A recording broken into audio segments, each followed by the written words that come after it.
welcome to All Things Knitty. This is just a short video that will give you a wee hand if you're working through the superhero cape pattern, and it tells you to use turnless chaining. This gives you perfectly straight edges when working in double crochet. So again, pull your yarn up ever so slightly, turn your work.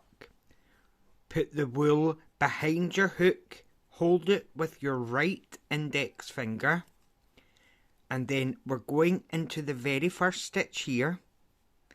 We're going to go through the stitch, bring your wool back to your left hand, work a single crochet,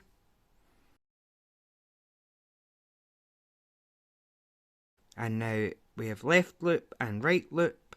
We're going under the left and make another single crochet. So that will always work your first stitch. So any decreases will be done in the stitches afterwards.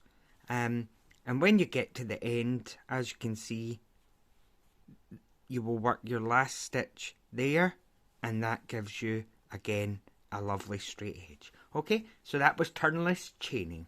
Thanks for watching. Bye.